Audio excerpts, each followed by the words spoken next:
यहाँ पे पीड़ित दलित है ना, यहाँ पे सरनेम कुछ और होता, कोई अपर कास्ट से होता तो चल जाता बुलडोजर। आप भूमाफिया को लेकर के, आप आय से ज्यादा संपत्ति को लेकर के बुलडोजर चला रहे हो, लेकिन आय से ज्यादा संपत्ति किसी की हत्या से ऊपर नहीं हो सकती। अगर किसी की हत्या हो गई है तो आप क्यों नहीं कर रहे? लोग पथराव करते हैं, धरने करते हैं, तो आप उनके अधिकारों का हनन करके बुलडोजर चलाते हो उनकी संपत्ति पे। और जब यहाँ एक परिवार की हत्या कर दी जाती है, एक व्यक्ति को जो है निसंगार से बम से मार दिया जाता है, तो उन अपराधियों घर बुलडोजर क्यों नहीं चलता? यानी कि वो दलित है। बुलडोजर का जो रुख है वो जाति देखकर होगा कि आप अपने आत्मरक्षा के लिए डंडा उठाओ, मारो कुत्तों बिल्लियों को जो आपको उत्पीड़न करता है। अरे मुकदमे मार के भी लड़ने हैं, मर के भी लड़ने हैं, तो पहले अपने परिवार को बचाओ और फिर मुकदमे लड़ो। अब हमें नहीं लगता कि इस देश में कानून जिंदा है, तो वो अपराध नहीं है।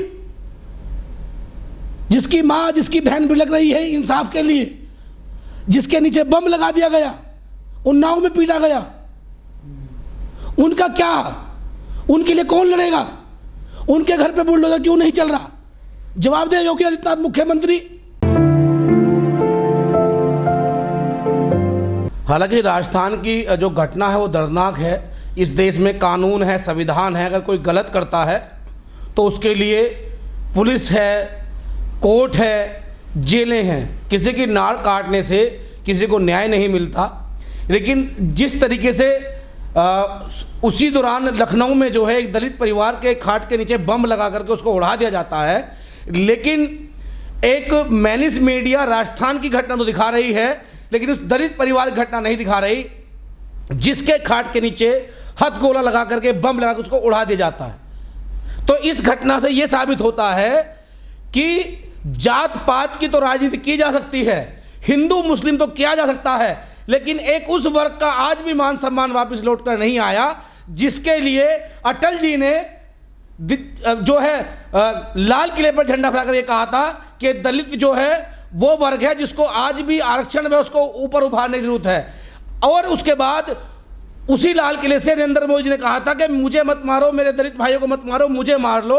तो आज मुख्यमंत्री की नाक के नीचे एक दलित परिवार की हत्या कर दी जाती है बम लगा करके, और मुख्यमंत्री का एक बयान नहीं आता है। तो इससे शर्म की बात क्या है? उसी के साथ साथ वो मीडिया जो दुहाई दे रही है हिंदू मुस्लिम की, जो केंद्र के मिनिस्टर हैं दुहाई दे रहे हैं कि इस तरह से नाट नहीं काटनी चाहिए थी, तो फिर दलित क्या करे अपने इंसाफ के लिए?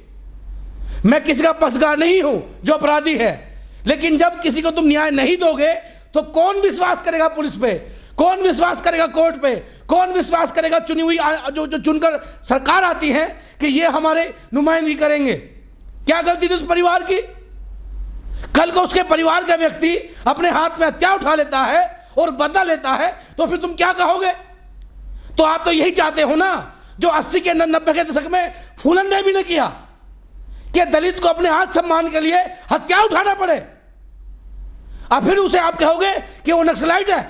जब आप किसी के अधिकारों का हनन करोगे, जब किसी के अधिकार को आप दबाओगे, उसके न्याय की बात नहीं करोगे, तो वो व्यक्ति क्या करेगा? फिर तो मरने मारने पे उतारू होगा। और ये आज इस देश में किया जा रहा है, चाहे प्रधानमंत्री के जो है गृह राज्य से हो, राजस्थान की घटना हो जो दलितों को पीट कर मारा जाता हो गौ कसी के नाम पर, और चाहे मुख्यमंत्री की नाक के नीचे, योगी आदित्यनाथ की नाक के नीचे जो है दलित के खाट के नीचे बम लगाकर उड़ा दिया जाता है। इस मामले में मैं माननीय सुप्रीम कोर्ट को भी कहना चाहूँगा कि किसी के खाने को ना लेना, उसकी उत्पीड़न करना, जो जोमेटो का मामला है उसमें 7 साल से कम सजा है, और एक्ट को भी जो SC/ST एक्ट है उसको इतना कमज़ोर कर दिया है कि जिससे कि उससे गिरफ्तारी ना हो। अब ये जो घटना निकल कर आ रही हैं, इनसे माननीय सुप्रीम कोर्ट, हाई कोर्ट क्यों नहीं देखता? इनकी निगाह में तो अपराध नहीं है। अगर अपराध होता तो जो उन्नाव में गौ कसी पे मारे गए, अब तक उनके अपराधियों को, जिन्होंने वो गुनाह किया, उन्हें फांसी पर लटका दिया जाता। अगर गुनाह होता तो फूलन देवी के हत्यारे पर जो फिल्म बन रही है शेर सिंह राणा, उसको उस पर रोक लगाई जाती। अगर अपराध होता तो जो जोमेटो घटना हुई है उस पर एक्शन लिया जाता। और इससे बड़ी शर्म की बात क्या है, जहां पर मुख्यमंत्री ये कहते हैं योगी आदित्यनाथ कि 112 पे कॉल करो और इंसाफ पाओ, तो वहां पर बम से उस दलित परिवार की हत्या ना की जाती।